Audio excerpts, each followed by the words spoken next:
anytime the bat tank touches a police car, that's assault with a deadly weapon on a police officer. If you've got the right prosecutor who's aggressive enough, we're talking about stacking up enough charges where he's not going to see daylight. I mean, probably 100, 200, 300 years. Maximum security prison. For sure.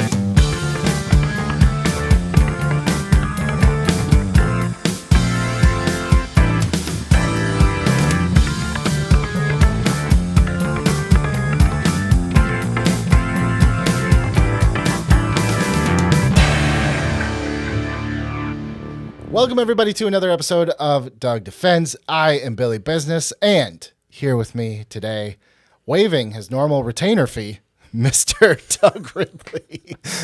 Am I? I don't know. Did we discuss that? I don't know if I can afford you if otherwise. You can't. You are a practicing attorney. I am. Former DA. Former DA. Now an attorney. Now and you have your full attorney. face. You don't even have half a face like a real DA. Like a real DA would. Yeah. Burned Doug, half of it off. I'm very excited because today we're going to... I have one question I just want to ask you right off the bat before we even get in. Why do we fall? So that we can get back up, Billy. That's right. Because today we are doing 2005's Batman Begins. 20 years! 20 years. Can you believe it? Wow. I know that we often talk about Doug with hair. Yeah.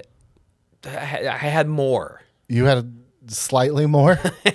More.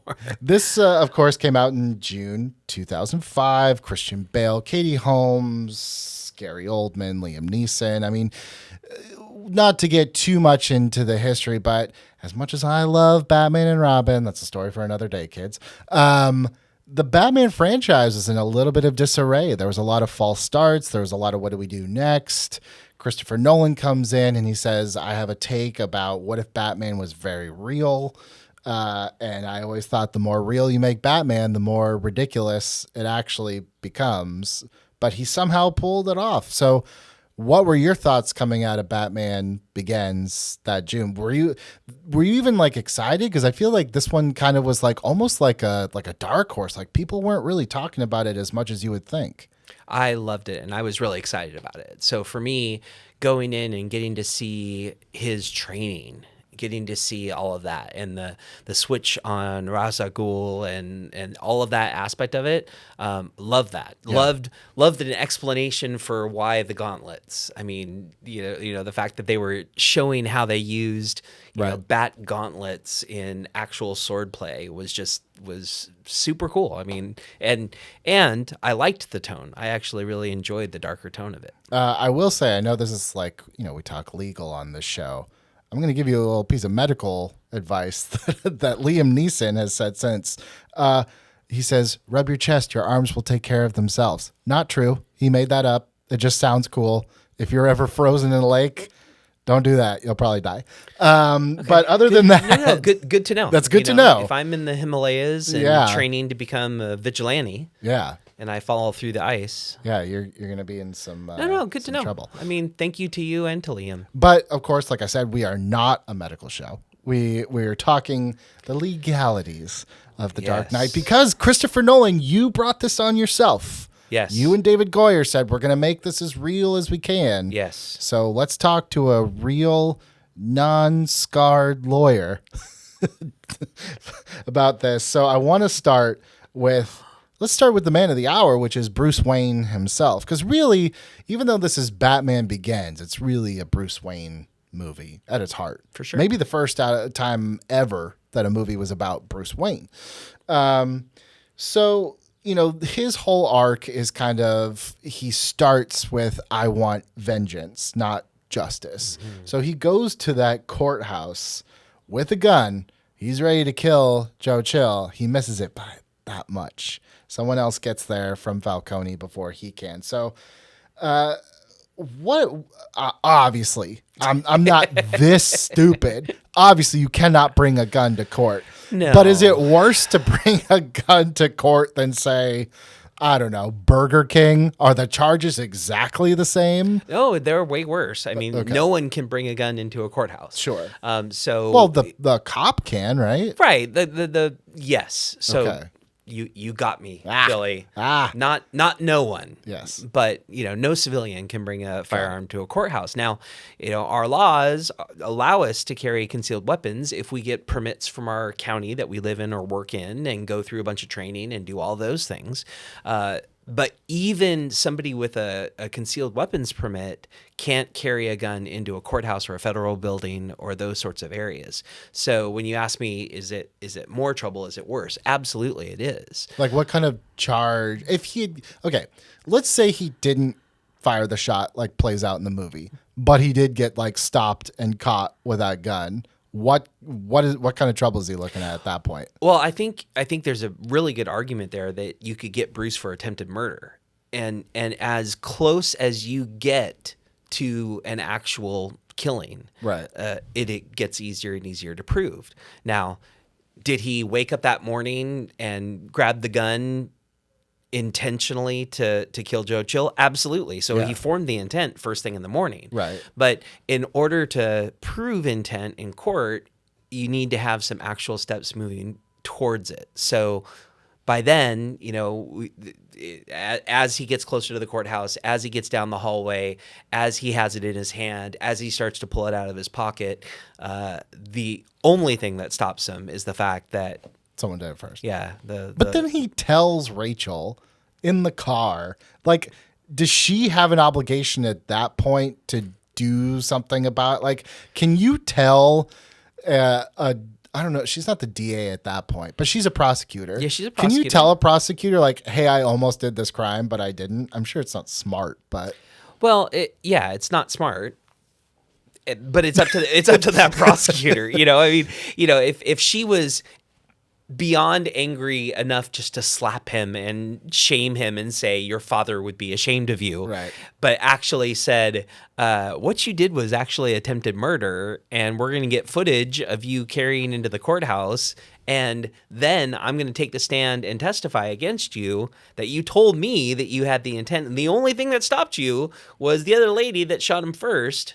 Rachel would be, witness number one. She just wouldn't be the prosecutor. She'd be a witness. maybe she should have threatened him to scare him straight. Not that he really needed it. I think he felt the guilt. Well, it's interesting because Bruce gets through this movie with no consequences to himself, right? And whether that's because he's so rich, whether that's because he's so privileged, or whether that's because he's super lucky,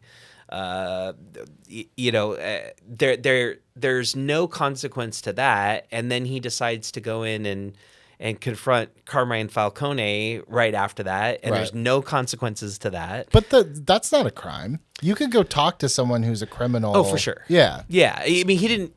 I'm just saying, like, he got out of there with Relatively unscathed. maybe scuffed. Well, a Doug, little bit. I'm going to let you know something. We wouldn't have much of a movie.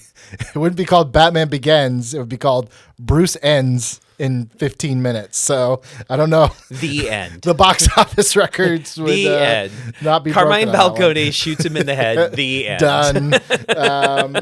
So he does that, but then he's like, I got to do something else because this isn't. So he gives the homeless guy his jacket, Right. and then he skedaddles. He's declared dead at some point when he's gone, but that isn't considered faking your death, right? It's just like you're under no legal obligation to tell anyone where you're going ever. Can't you just disappear? And if they pronounce you dead, that's not your fault, right? Right. Actually, Yeah. I mean, is it rude? Is it inconsiderate? Did he cause tons of pain for people that he loved? Absolutely.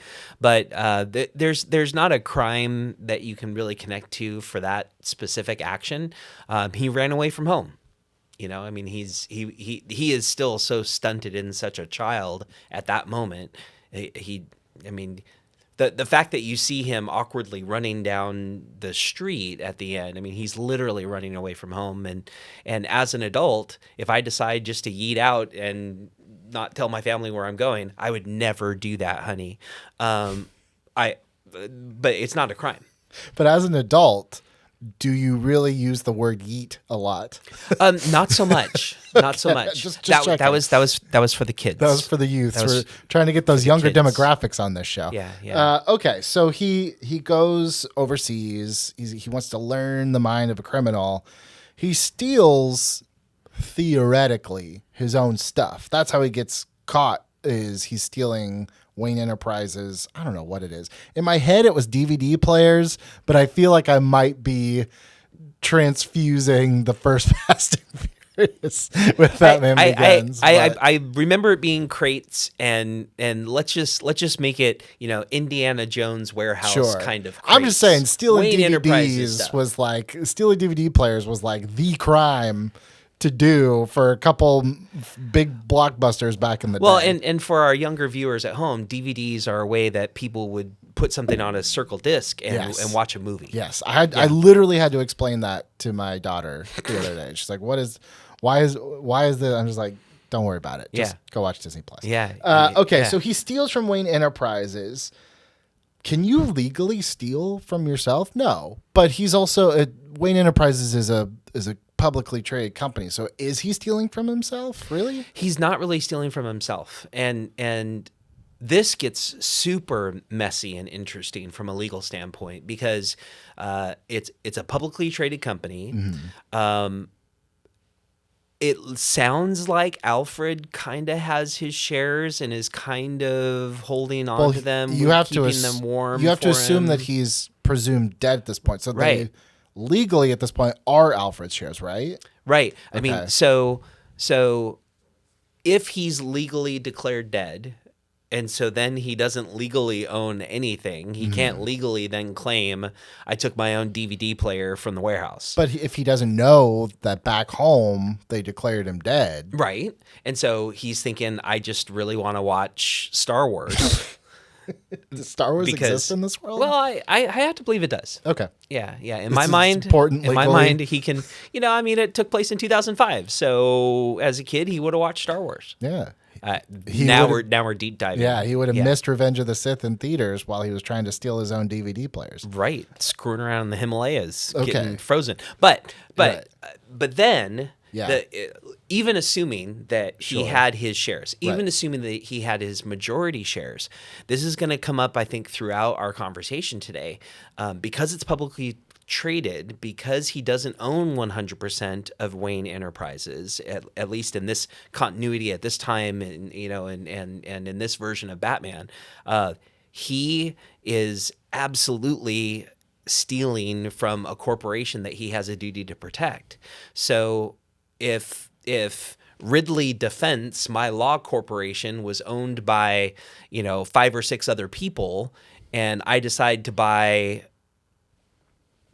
set pieces for a show, I would have to answer to my other shareholders. Sure. And I own a fiduciary duty to those other people that have put money in or own a piece of the company or anything along those lines. So even if he owned, at that point, arguably, 60% of Wayne Enterprises or 90% of Wayne Enterprises, the other people that own the other 10% would have a shareholder derivative action against him, because he owes a fiduciary duty to them. So you're saying that shot where it shows the Wayne Enterprises logo and it's supposed to be like that's actually BS, because it doesn't really make a difference. It could have been Sony, and it is as big of a theft. Interesting. But I think it's more for irony than it is for ownership. Okay, so he starts with stealing. It's probably not DVD players, It's but probably now I'm convinced that it is. Yeah. But anyways, he starts small. Eventually, the League of Shadows, trains to be an assassin. Nothing outright illegal about training to be an assassin, I suppose. I would argue there are a lot of kids that do that on a daily Sure. basis for after school programs right here in our beautiful hometown of Moore Park. So they're not necessarily training to be assassins, but they're training martial arts. No, he's just like getting a in next shape. level. Yeah, he's just getting in shape. But eventually they do ask him to kill someone. And instead of just saying no, he burns down the entire operation. So Now, I don't know why they would do this, but let's assume for a minute that Ra's al Ghul's like, hey, man, I'm taking you to court. That was a big thing you just burned down. Could you argue like, hey, he made a judgment call in that minute that this was a terrorist organization and this was absolutely necessary to stop terrorism? Well, that would probably be the strongest argument that you could give for him, is that he's justified in just completely committing arson and potentially killing a bunch of people. I mean, we don't know that everybody survived. Sure. All the We ninjas, know that Ken Watanabe did not survive because they find his dead body. supposedly. Well, they find his dead body, and then later we think we see him again, but it's not him. It's not him. And that's It's where we like his find nephew. out. That's where we find out that he was never Ra's al Ghul. Ooh, spoilers. Right. But anyways, yes. I mean, can you make a judgment call in that? Like, okay, this would never happen, but if I walked into a place, realized that it was like human trafficking and a crack house, could I burn it down to save potential lives and then just run away? Or do I'm sure, no. You're looking at me like, bro. No, I mean, you can't. I mean, that's the thing. There's not a vigilante justice defense that holds up in court. But I you mean, have to assume it's the reason why we don't have it. They were going to kill him if Right? he didn't kill this guy. Now, if he can argue that it was all in self-defense of himself and that he was attacked and that he had to do this, and, you know, the throwing of the hot poker or whatever it was that caught the curtains on fire, which ignited all of the ninja powder. You could also just say that was an accident. I mean, who knows? He is Batman at that, almost. Right. He's beginning at that point. Yeah. But He's Batman pre-Gins. Batman pre-Gins. About 20 minutes into the movie, it's Batman pre-Gins. Pre-Gins. Yeah. I love that, and I'm gonna use that forever. And sweet. But a distraction so that he could leave, right? So that he could flee and save his own life, because they told him it'll either be you or him. Right. So in that point, I would argue that the distraction is fine. And that would be the defense that I would give him for why it wasn't arson, why it wasn't, burning his entire house down. If I'm defending Bruce Wayne, the guy in the Himalayas at that point, that's the argument. I think that's the key, is that he's trying to escape at that point. I never really thought about it till right now, but arson definitely comes back to play in a big way. I mean, obviously, Ra's al Ghul sets it up like, you burn my house, I'm going to burn your house. Right. But a thing that didn't occur to me until right now is that Bruce kind of laughs because he reads in the fourth page of the paper, drunk billionaire burns his house down. Right. Can you burn your house down? Is there a law against, if I wanted to, could I burn my house down? So, yes. Arson is destroying the property of others, right? Lighting a careless fire is a crime as well. So I once had a case, I had never seen the code section before, where a bunch of kids thought it would be fun to light a little campfire in the middle of a end of a cul-de-sac in the middle of the street. And so, I mean, there is a code section about lighting a fire in a public place. Okay. So, I mean, we're kind of inching close to it. I think that even if it's not a crime, he certainly then is liable for the cost of firefighting, the cost of all of those sorts of things. He's good for it. Yeah, he can pay for it for sure. He's totally good for it. And he has no neighbors, so it's not like anyone else's property. Right. But if I did it, I would probably be screwed because I have neighbors on both sides, right? Right, Okay. right. And then you're endangering them, and and one spark gets over the fence, and then so that is negligent, dangerous behavior. But if we take ourselves out of suburbia, where we've got houses so close to each other, right, and put yourself in Wayne Manor, that's in the middle of nowhere, in the middle of this big estate, this big lot, this big land, with its own zip code, right, then there's literally no danger of it affecting anyone else. It affects him. Yeah. Arguably, maybe he's putting Alfred in danger if it truly is just drunk millionaire playboy burns his own house down. Yeah. If there's anybody left in the house, then you are putting them in danger, and that's a crime. But if it's just purely like he's hanging out on his own and he's having a really bad day and he wants to burn his house down, and he's just like, yeah, I burned my own house down. I can rebuild it, and that's what I did. Then I don't think he's going to have a crime against him specifically for that. It's not the worst thing he's done at that point in the movie anyway. So No. Okay. Which brings me to, so now we're past pre-gens. He Okay. has begins. They have a cream for that. He's begins, which was the international title, Batman Begins. So, look, the thing that's on all of our minds with Batman is just when he goes to Arkham Asylum, and basically from the start of that all the way to when he gets back to the Batcave with Rachel for his birthday party, I can't even calculate how much damage he's done. Let's try to break it down a little bit. Let's go back to the asylum, just where that starts. So he's throwing little mini bat bombs, just blowing up walls like he's Juggernaut. That is not a connection I made until just now. Yep, just like, I'm the Batman, bitch.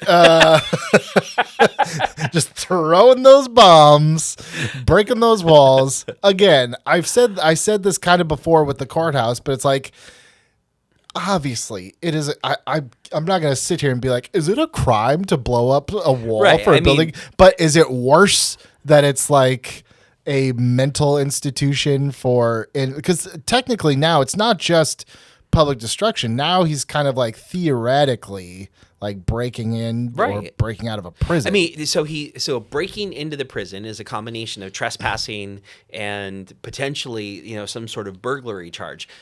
A lot of times in the general public, we think about burglary being stealing something, but if you enter a place that you're not supposed to enter with the intention of committing a crime inside, that's actually what the definition of burglary is. It can be theft, but also if I go into the building with an intention to beat you up, then technically I've committed burglary at that point. I had no idea. Yeah, well, Doug defends. Oh, there you go. Thank you, ladies and gentlemen. So people can burgle without Doug. stealing. They can.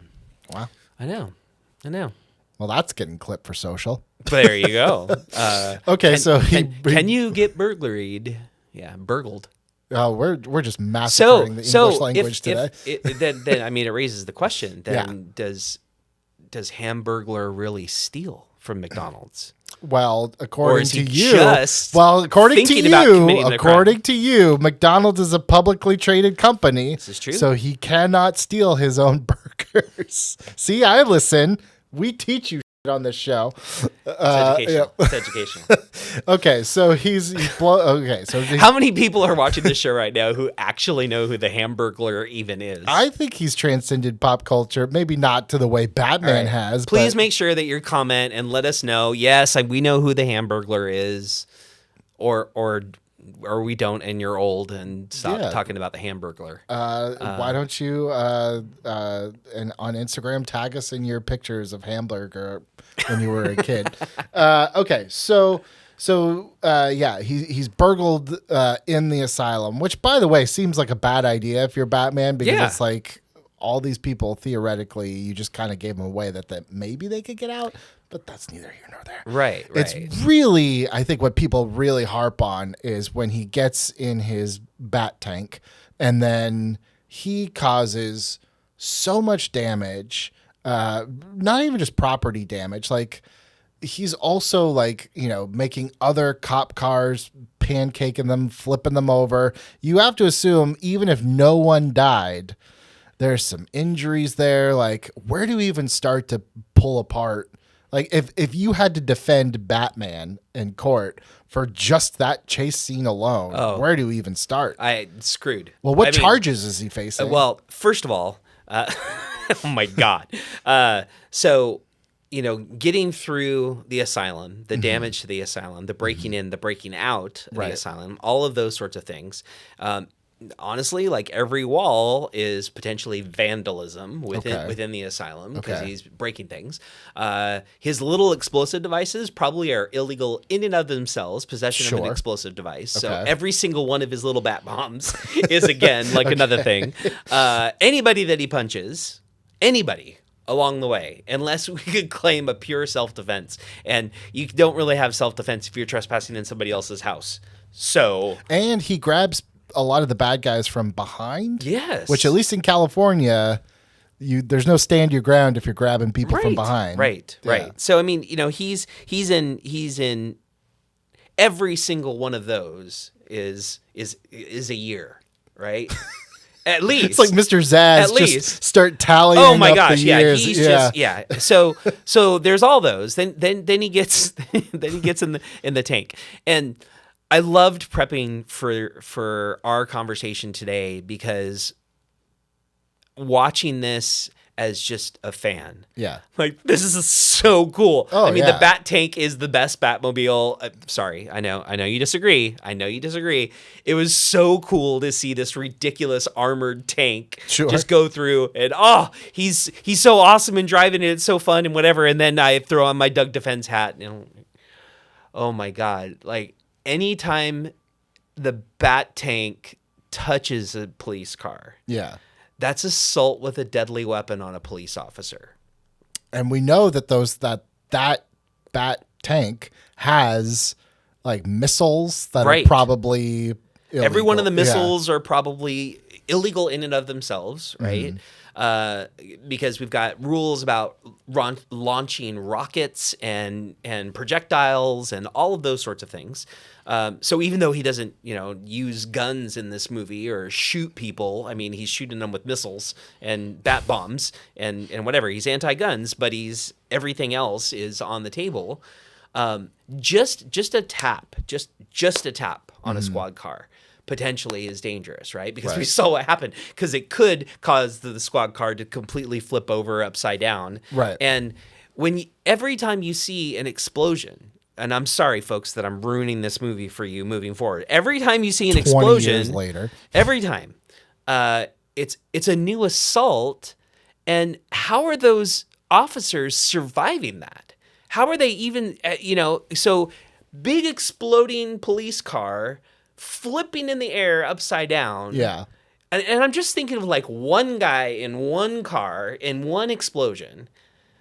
And like, I've been in a traffic accident. It hurts. Yeah. It hurts for a long time afterwards. And the squad car's on fire, and it flips, and it lands upside down. And we're not, let's assume that poor guy lives. Sure. With, half his body burned and definitely a limp, if nothing else. For sure. If nothing else. And and then it's worse when you get into an accident and you leave. So I rear end you down the street here on beautiful downtown Moore Park, and I rear end you and I just go. Well, that's a misdemeanor hit and run, and that's up to a year in jail. If you get hurt and I leave, now it's up to 3 years in jail and now it's a felony. So if we think about just one guy in just one car, and all he got was a limp coming out of the explosion and being flipped upside down and all of that kind of stuff, that's a felony hit and run with injury, combined with a felony assault with a deadly weapon with a Bat Tank for every single one of those collisions. And I lost count. I mean, I would have loved to. They want you to lose count. I would have loved to have come in and said, well, it's 27 different ones, Billy, but I have no idea. It would probably be the biggest kind of like vehicular assault in the history of ever. No question about it. And then all of the chain effects of that, right? And then I mean, we've been really focused on the police cars because that's some of the worst damage. Because at that point, you're rooting for him because he's taking down the bad guys, because the bad guys are the corrupt cops of Gotham City. Right. But let's assume that, Officer George was just a good dude who decided, yeah, I have to chase this maniac that's driving a race tank through Gotham City, On rooftops. And on rooftop. I'm just going to assume that whatever buildings he was on top of, I can't say for sure that they were some sort of national landmark, but they looked really old. It looked like they hadn't been renovated on purpose. So I'm going to assume those cathedrals probably, there was some. Every single one of those. Yeah. It rained here recently, and I had just redone my air conditioning unit. Yeah. And thankfully we were able to put down some plastic before it came through. But I'm thinking through all of the legalities, because he's just murking all of these air conditioners, all of these things. And, now that I have a building, I'm like, oh man, like, those people are going to have to replace those air conditioning HVAC units. repairs. Oh, look, and my guy is great and he's fantastic, but he doesn't work in Gotham. So I don't even think Bruce Wayne could afford all those HVAC repairs. Really? I mean, at that point. Okay, so let me just ask you point blank, with everything that you saw in that one sequence, what kind of jail time? I don't think they'd throw a death sentence at him. No. I mean, there's nothing that he does that qualifies for the death sentence. Unless maybe one of the officers died, because that was such just a reckless disregard. We're going to say, for the sake of, because he's Batman, no. Like nobody died. Nobody died. Somehow he carefully hit them. Yes. Strategically. Put them on fire, flipped them in the air, had them land on their heads, and nobody died. Yeah. So we'll say that. So no death penalty, because that's what we reserve that for. Right. But definitely, if you've got the right prosecutor who's aggressive enough, we're talking about stacking up enough charges where he's not going to see daylight. I mean, probably 100, 200, 300 years. Maximum security. Prison. For sure, yeah. I mean, okay, not saying that you've had that scenario, but you have a client where it's like that bad. At what point, as a defense attorney, are you just like, what good am I here? Like, what am I even doing? There's nothing I can do. Well, that's why Doug defends. Because well, defend him. You've been sitting here pulling out everything. You asked me a question. So now tell me, what are you going to do when that judge says 300 years, Batman? What I'm going to do is I'm going to talk about Batman's mental health and the fact that this guy is absolutely damaged beyond belief and psychopathic and really belongs in Arkham. That isn't going to be popular. It's not something that is great. I mean, I'm kind of pulling a Jonathan Crane here just a little bit. Told you, Doug, I was going to make you the most hated man on the internet. But it's effective. And truly, if we look at why Bruce did all this, there's a couple of reasons, right? In this moment, he is trying to save arguably the one person who's shown him love and affection besides Alfred. Sure. Right? So, he's doing it for Rachel. And sorry, but the best Rachel. Because Katie Holmes was awesome as Rachel. And you want him to save her. So I'm going to argue some emergency type of things, because at the end of the day, all he was doing was trying to get her to his bat lab in the cave and save her life. So, potentially to defend him. And does it make a difference that it's not like she was drugged with fentanyl. This was some sort of toxin that theoretically could become like a pandemic if he doesn't do something. Right. And then on top of that, something so deadly and it finds out, like, this is time sensitive. This is, we've got minutes, we don't have days. And at that point, if Bruce Wayne was actually on trial for all of this, then heck with it. Like open book. Like, yeah, he's Batman. Yeah, he was saving her. Yeah, this is the lab. Yeah, he's the only person in town that had the equipment to do that. Yeah, here's Lucius Fox, who says the only person who had the equipment in order to get this done was the guy who misappropriated it from Wayne Enterprises in his cave under his mansion. So, I mean, but truly, like, I'm going to bring in all of that. So you're not even going to try to... Nah.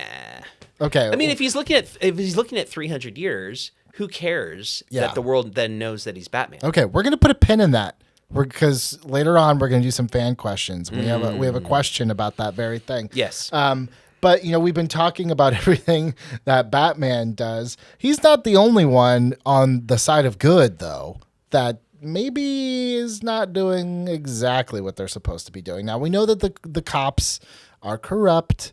Especially like Flask, who Batman does assault an officer. But, he does. It's a given. Yeah.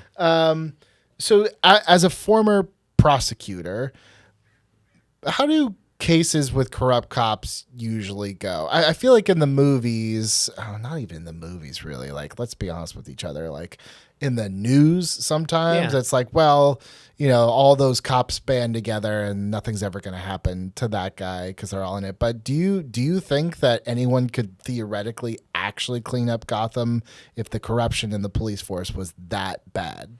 If the corruption's that bad and they've got the judges and all of that, so many of the tools that you would have would be gone and eliminated. But if we take that problem from the huge problem of Gotham and take it down to a smaller level just for a moment, and let's talk about maybe just one corrupt cop, right?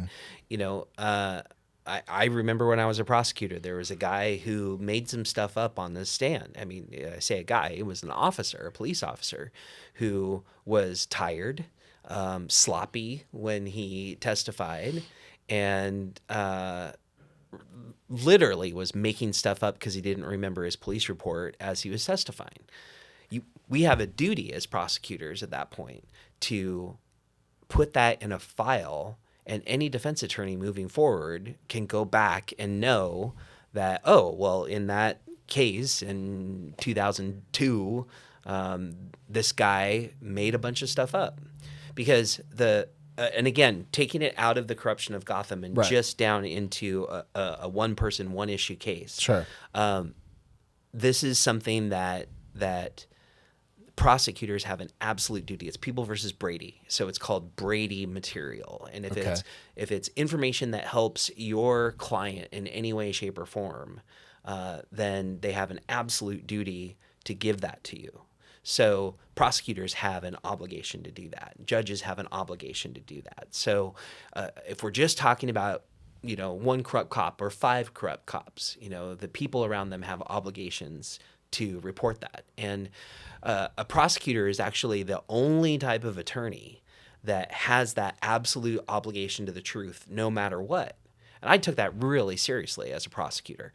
As a defense attorney, my obligation is to my client always. So it's not necessarily to disclose every single fact or detail I know. I have to protect my client. But a prosecutor's duty is to the truth. And so, and that's why I like how Rachel's portrayed, because she is this true believer who believes in truth and believes in the system. Taking it now to Gotham, though, where every aspect of the system is broken, every single aspect. There's not a good person in a robe, that you could go to. There's not, you've got Jim Gordon and Rachel and Bruce Wayne, and that's about it. Now if they find a good judge that's not corrupt and they can do something with that, then potentially that's the start of fixing that system. But thankfully, I can't imagine how to fix a system like that, because I know not everyone believes that our system is unbroken, but I've seen people be held accountable, police officers be held accountable for their sloppy work. I've seen judges be held accountable for their bad behavior. So because I've seen that happen, it's what allows me to have faith in the system. So you mentioned Jim Gordon. Mm-hmm. So he's one of the ones where, much like Bruce, probably more than people realize, he also takes the law into his hands quite a bit. And I'm not just talking about like letting the things he sees slide with his partner.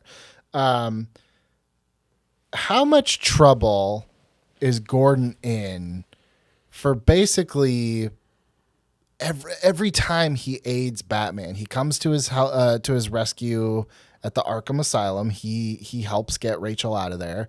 But then maybe most egregiously, he's the one that destroys a whole monorail. Like, that is insane to me that not only is he not fired for that, he is later on promoted.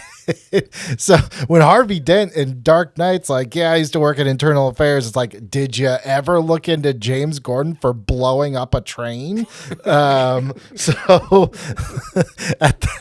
at what point is like Gordon in, to me, that almost seems as bad as everything Bruce does. Just that one thing. All right. Doug defends Jim Gordon. Yeah. No problem. I'm going to argue that he did that to stop the toxin from going into the middle of the city. Sure, I'm not so obtuse that I don't understand. No. Plot, I mean, it's the plot. Yeah. So I mean, and you're programmed to be on his side. But I do think that there's an element there where the people left on the train at that point are League of Shadows. Right. Right. I think it's just Bruce and Ra's al Ghul at that point. Yeah. So, the people left on the train are willing participants in what's happening. So we don't have innocent bystanders caught in it. Now, obviously, who knows what happened when the train crashed? And, let's assume for a second no pedestrians, no other cars harmed, that sort of thing. Well, there were other cars harmed, but let's assume no people harmed, right? And so was there a way for Jim Gordon in that moment to do something less destructive that would have saved the city of Gotham? And I'd argue no. I mean, it's not like he blew it up, which would have, liquefied all aerosoled all the stuff and made it worse. He just stopped the train. So I don't think that that's nearly as bad as Bruce blowing up all the police cars, because for me, it's the least destructive way of accomplishing that goal and saving millions and millions of lives. So that would be how I would defend Jim. I mean, do you think, obviously, I'm saying like realistically, but it's like, do you think realistically they would even try to go after Jim's? I mean, it seems like whenever something really bad happens, it's always like, well, who can we blame this on? You could theoretically think that they would go after Batman, but that doesn't give people any sort of, assurance. They want someone who's be like, this guy is going to pay for what he did.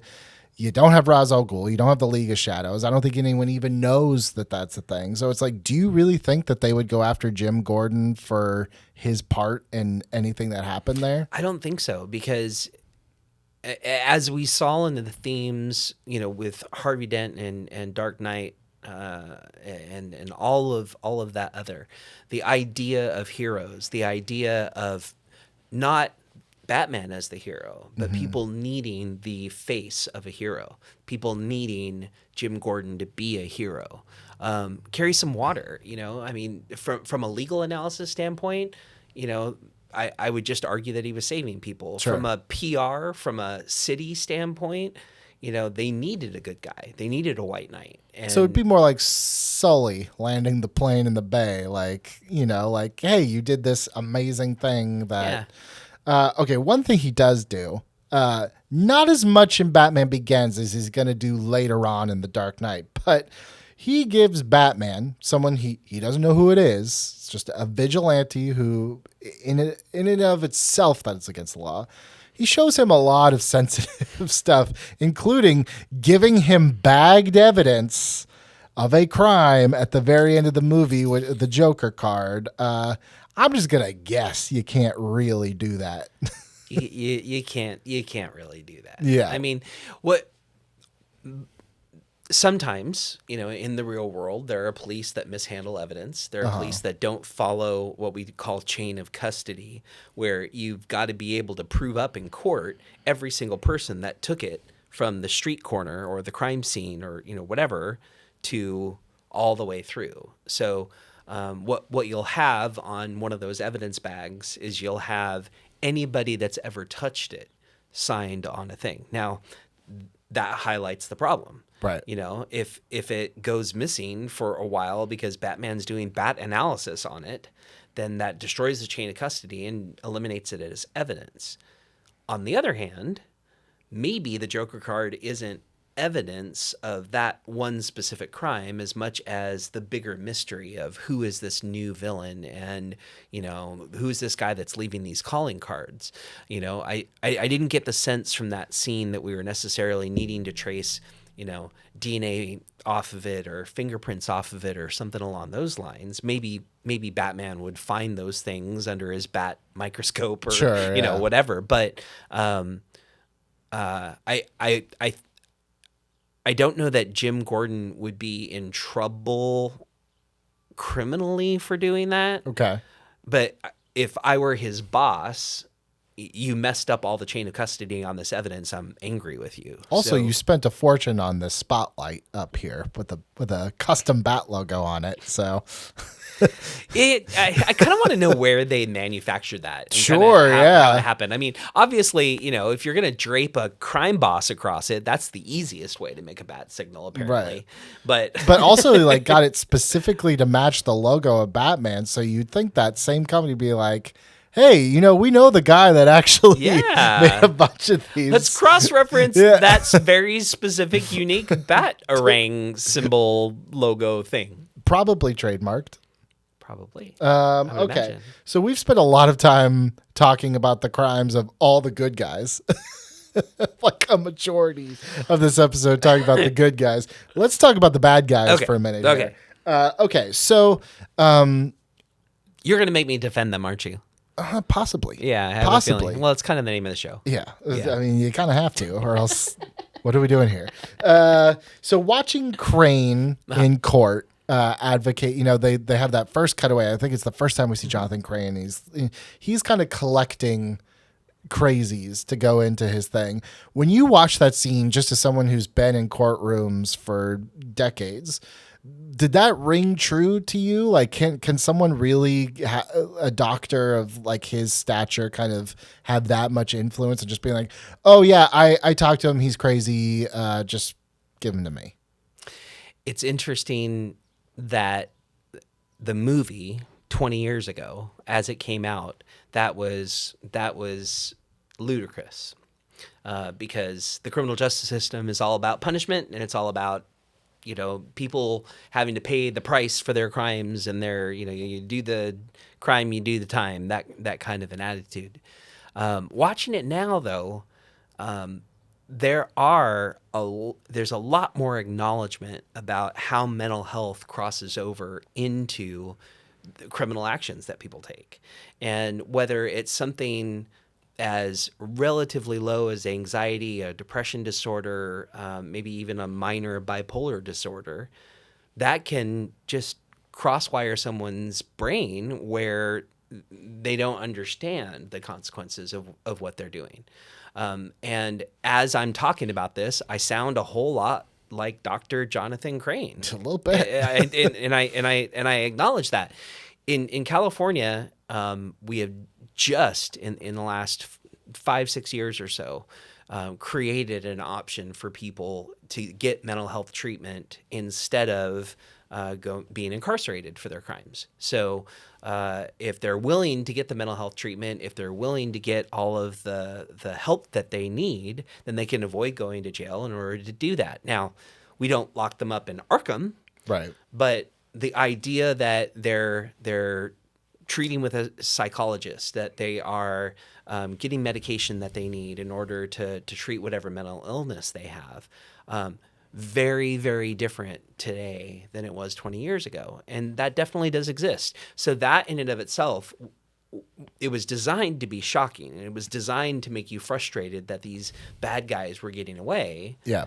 But if you just remove all of the Batman world out of that for a second, a psychologist talking about the mental health issues that someone might have, and that's the reason why they committed a crime, and having a nexus between that is something that is not shocking anymore at all, and Yeah. something that I think is a benefit to our system. Okay. So Crane, advocating, air quotes. Okay. Not shocking. League of Shadows, a terrorist organization of assassins that just kind of wants to cause chaos. A little more shocking. But let's assume that Ra's al Ghul did not die on that train. Okay. Let's assume they found another way, or he lived. He really is immortal. And he lived and he got in custody, right? Okay. After everything we've talked about, is any of this worse than what has already happened? I mean, people pour toxic stuff in the water all the time. And it's like, if you drank it, you'd be fine. Now, if the microwave emitter had gone off, that'd be a different thing. But it's like, at that point, is it like, you're defending him? You're defending Ra's al Ghul. Would you just be like, look, I know my dude is guilty, but look at that Batman guy, Can you use that? Can you use like whataboutism as a defense? No. Okay. I can't use whataboutism as a defense. I get asked by my clients all the time to use whataboutism, but but you can't. And I mean, it's almost like, Thanos' snap, I mean, that's kind of what the League of Shadows is trying to do, right? They're trying to thin the herd and get rid of the bad people of Gotham. So that conspiracy to commit mass murder, even though the water itself is fine, unless you have a special Microwave Wayne emitter. Enterprises microwave oven that you leave open. It's not a microwave. It's like you can't make a panini on it. It's not a microwave oven. We never saw them try to make a panini. That's true. It could could have be a made one feature. heck of a panini. It may be. I don't know. Like a bat-sized panini. Or it could have fear toxin in it. The residual left over from the chemicals. That's right. Yeah.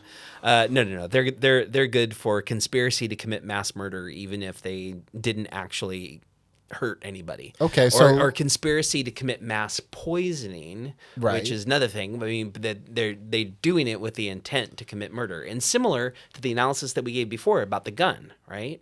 Bruce Wayne waking up in the morning and thinking, "I want to kill Joe Chill," not enough to be a crime.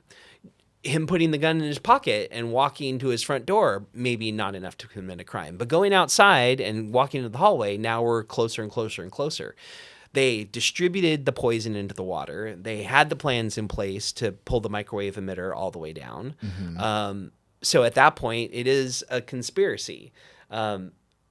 The only way to defend it at that point is for him to just lie his butt off and say, oh, no, this was a water purification system, and we had no idea that the aerosol would, cause headless horseman fire-breathing Okay, nightmares. What about this? So there's a story famously. This is going to seem really random, but it ties back. I believe you. There's a story famously that during the shooting of Titanic, that on one of the nights, craft services served some sort of soup. I think it was clam chowder or something, right? And someone on the crew, as a prank, put I think it was LSD or PCP. It must have been some sort of hallucinogenic drug, and most of the crew got very, very sick, if nothing else, and it was a bad night at the office. Could you theoretically argue that Ra's al Ghul was like, all right, I was going to do this prank. Yes, the toxin makes you see stuff, but I never meant to kill anyone. It was just a big prank, and maybe get lesser charges. We as an audience know his intention, and the League of Shadows' intentions, but no one else, if I'm a judge or a city of Gotham, I don't know that that's not true. Well, I think the challenge that you'd have making that as an argument, that certainly relieves you from, the attempted murder charge. Right. But now we're talking about mass poisoning. And, I would say that, the person who sprinkles LSD into an entire crew set's clam chowder is guilty of poisoning all of those people. And that's a separate crime. So poisoning, a substance in a drink or in food or anything along those lines that harms a person and certainly the fear toxin does, certainly LSD does, and they're not consenting to have those drugs put into their body, then that would be poisoning, and that would be it.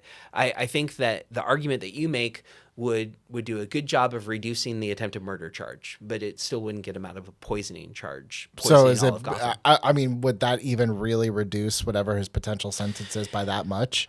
Well, no, because in the same way that if I was prosecuting it, I would stack up all those charges on Batman and produce some 300-year, sentence. I mean, you could do the same thing with Ra's al Ghul because you're talking about millions and millions of people. I guess he's still technically trying to drive a train into a building at the end of the day. So. He is. Yeah. I mean, even though that train into the building, was designed to deliver the microwave emitter into the building, the fact of the matter is it wasn't going to slow down, right? I mean, which kind of doesn't make sense. Like, why not put it on a nice, slow, easy train and just have it slowly go into the Wayne Tower without any damage? I mean, that would have been a much smarter way to deliver the microwave emitter into the center of the city. I'll let you hash that out with Christopher Nolan next time you see him.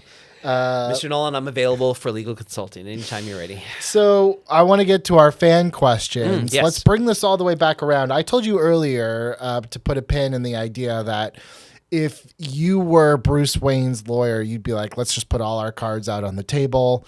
So Mike asks, though, if Batman is liable for the damages to the city, how can you sue him if you don't know what his identity is? Great question, and you can't. So when we don't have a system in place right now where you could say, Batman, Mike versus Batman. There is a way to file a civil lawsuit where you might not know everybody that's involved yet.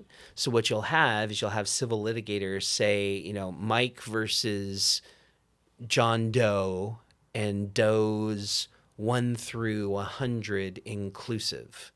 You'll see that where, they make these fictional defendants because they know that there's more people that are involved, but they don't know their identity yet. What Mike's question does prompt for me is, let's assume for a second I'm working with Mike, right? And trying to get to the bottom of this and make Batman liable. Well, I'm going to use the power of subpoena to demand that people give me evidence. And I'm going to use depositions. I'm going to use the court process, and I will eventually find out who Batman is. Do you feel pretty confident? I'm absolutely confident. No one else has figured it out in 80 plus years. I mean, it's not like he had glasses on or something, I mean. Next question is from Andrew. Andrew says, at the beginning of the movie, Rachel finds an arrowhead on Wayne Manor property, and Bruce says, finders keepers. Can you settle this once and for all? What is the legality of the principle of finders keepers? This is going to settle so many elementary school problems I had right now. Well, and the corollary of losers being weepers. Yes. Right. Of course. Can't forget that part of it. So let's assume for a second that Rachel and Bruce are walking down the street. Rachel sees this beautiful arrowhead, picks it up, and Bruce, being the little jerk that he is, grabs it out of his dear friend's hands with the idea that finders keepers. Okay. It's theft. That's all it is theft. And honestly, if he uses any sort of force at all, it's not just theft, it's robbery. So, I mean, it's not any different than me running down the street and grabbing a little lady's purse and pushing her over to the ground and running away with the purse. It's robbery. But she found it on his property. And that's where now I've got to turn against, little girl Rachel. Because if they weren't just walking down the street, and it's not a principle of finders keepers. It's a principle of I'm a little spoiled rich kid who I own everything that the sun touches, and it's his arrowhead because it's on his property. And so then Rachel is stealing from his property, and so it's not finders keepers. I mean, the finders keepers argument again. Now, if I'm trying to protect Bruce's property, you know, if we allow Rachel to do that, then the next time I come over to your house and I see a cool Batman figure on the thing, finders keepers, and I'm going to walk away with it. But it is true though, because. Okay, let's assume they're not at Wayne Manor. I'm really glad to hear this because I'm going over to your house and I'm going to steal your Batman stuff. That's fine because I'm going to come steal some lightsabers off of your wall. So that's a trade. According to you, though, if they're walking down the street and she finds it, then she is finders keepers unless she's stealing it from like if she's in the city of Moore Park, then she stole that arrowhead from the city of Moore Park. Or finders keepers only works one time. I think that finders keepers works if you truly find it. I mean, if I find it abandoned on the sidewalk in Moore Park when I'm walking down the street, okay, like abandoned property sitting on the sidewalk, then yeah. If it's a wallet, I don't get to, finders keepers. I found a wallet. It's got $1,000 with it and a bunch of credit cards. Yay! I found it and let's go shopping. You know, I mean, so there's unfortunately a lot of layers to finders keepers. We've spent way too much time on finders keepers, but I'm trying to help you at home. Because that might be the most relatable thing we talk about today. Might be. Hugh says Batman gives little Joffrey, which I didn't know until much later that was little Joffrey. It was little Joffrey. Batman gives little Joffrey one of his bat tools. It seems a little sketchy, but did he break any laws by giving this kid his tool? Is this kid technically harboring a fugitive since he now knows where Batman is? I think the tool was binoculars, but we can't say for sure that there was no knife or any sort of weapon component to it. It's Batman. I would assume everything. I mean, yeah. I mean, why? If you're Batman, why wouldn't you put explosive projectile in your infrared binoculars? So for the sake of argument, we'll say it doubled as a knife. Like, you can't just give a random kid off the street a knife. No, you can't. Yeah. It's child endangerment, and you can't do that. So if it's just, if it's a bat souvenir, and really all it is like, here. It's not Disneyland. You can't that's buy the thing. a bat souvenir. In that moment. Sure. And it's funny, we were having this conversation before we started. In my mind, he gave him the Batarang. But I know he didn't because we rewatched the footage to settle this argument. And you're right, as always. Well, most of the time. And but I mean, he's talking about, my friends will never believe me. And then he's handed random black binoculars. Like somehow that'll fix the problem. Yeah, well, Batman gave me these. Bullshit. Batman didn't give you these. Okay, this is not logic. Doug defends the logic of David Goyer's writing.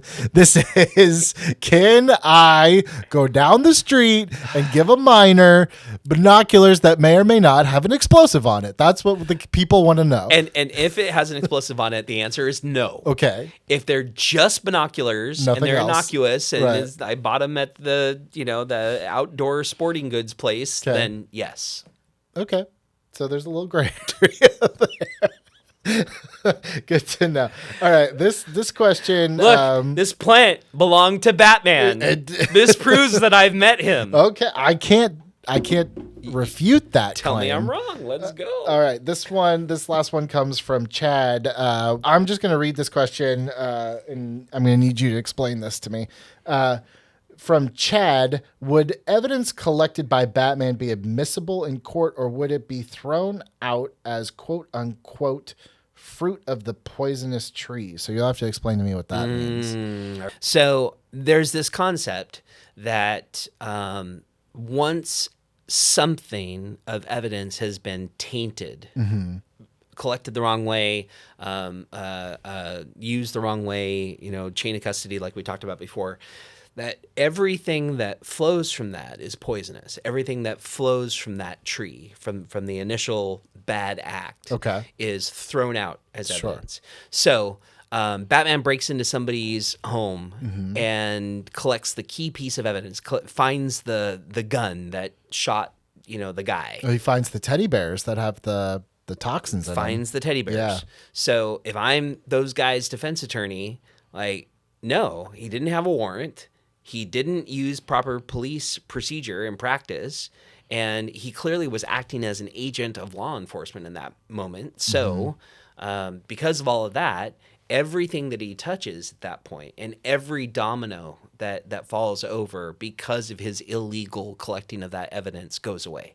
Okay. And so I would argue that anytime Batman gives evidence over to the police, unless they can somehow say that they would have found it themselves eventually, inevitably, that there's another doctrine called inevitable discovery. If we would have found this eventually, but maybe he fast-tracked it, Sure. then that's where the argument comes back in. So if they could say, yeah, he figured out using his bat brain that, Harvey Dent was Two-Face, cool.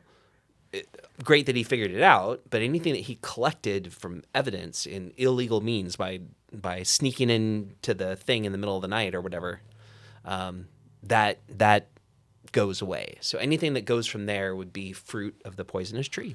All right. So we've talked about a lot here, a lot of different players, a lot of different crimes. We're going to do my favorite part, the speed round. Okay. You're Doug the Defender. Bruce Wayne, are you taking his case? Are you taking the client or no?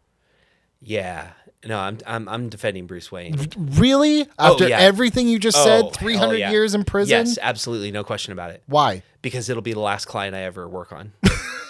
Fair enough. I mean, yeah, He's he can going to afford pay you. me $1 billion, Yeah. and I'm going to invest it wisely, and I'm just going to do podcasts for the rest of my life. Great. Love it. Yeah. Okay. Ra's al Ghul, if he lived at the end, are you taking his case? No. Okay. No. And that really is more from a gut feeling than it is from a legal strategy perspective. Too many weird loose ends, too many other people that he's involved with that are shady and criminal and potentially dangerous. So I would turn down that case. Jim Gordon, are you taking Jim Gordon's case? I love Jim Gordon, and I will figure out how to do inevitable discovery for everything that he does with Batman, and maybe even work alongside him and advise him as he goes through, like, hey, don't let your Bat dude collect evidence anymore. Just have him give you really good ideas about stuff. Jonathan Crane, are you taking his case or no? No. He actually, I think, out of everybody in this movie, is the most evil, the most sinister. He's the most like Joker in this movie, not just because he has a costume, but because he's doing it just to see the harm to other people. Okay. Carmine Falcone, someone we didn't talk about too much in this episode, but he is kind of like the godfather of Gotham at this point. He does get arrested. He goes under Crane's kind of quote unquote protection. Would you defend Carmine Falcone? I think I would have to say yes on that one. Okay. And it's funny because I say on the one hand that I don't want to do Ra's al Ghul because of the connections there. Sure. But on the other hand, that whole scene of Batman beating everyone up and At the docks? and the docks Yeah. and the teddy bears and all of that kind of stuff and dirty cop on the scene and all of that. I'm getting him off on that one. Oh, because of okay. all of the police Sure. problems and everything else that were going on. Would it be like Al Capone where he'll probably just go down on some tax charge? Uh-huh. All right. The last person, someone we haven't talked about this entire episode, but someone who has aided and abetted every step of the way. Not Alfred. Are you taking Alfred Pennyworth's case if he gets... They make a joke about this in The Dark Knight, that they're both going to jail, and he's going to tell that it was Alfred's idea. Alfred goes along with everything. He helps him every step of the way. He is harboring a fugitive. He aids and abets. I mean, you could even put the charges against Lucius Fox too, but I would probably mostly go for Alfred. Oh. Are you defending Alfred for everything that he does in this movie? I am defending Alfred because I love Alfred. But Alfred is 100% good for everything that Batman does. No question about it. Okay. They are co-conspirators. He's good for the 300 years that Batman gets. Lucius Fox, is he good for giving him Batman all that tech? Less good for that, because on the one hand, he's potentially helping to misappropriate property. So that would be potentially a crime. Conspiracy to commit theft from Wayne Enterprises. Yeah, he's probably good for that. But I would definitely take Lucius's case because, I'd argue that he didn't really completely understand, or he didn't know the ownership interest. He's the only person in this whole damn movie who's just like, don't tell me anything. I don't want to know. Yeah. I'm not going to ask. Yeah. He knows, but he doesn't want anyone to know. Doesn't want to know.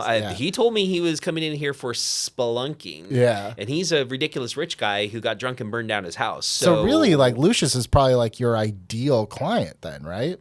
Good guy, nice guy, arguably innocent because he has plausible deniability. And he keeps his mouth shut. Yes. He does not post his crimes on social media. Which we don't do. Yes. Big time. Yes. But you know what you do on social media? Tell me, Billy. You follow Doug Defends on Instagram. You subscribe here to the channel. Hit the bell for the notification. Let's appease the algorithm gods. Like this. Comment your favorite Hamburglar memory that you have, or anything that we missed in this episode. Who's to say that we won't go back and maybe do a follow-up? We definitely have to do The Dark Knight at some point. Yeah. That's a whole new can of worms from this one. So be sure you are subscribed. Thank you guys so much. Doug, your check's in the mail. Thank you very much. Thank you guys for watching. We'll see you guys next week.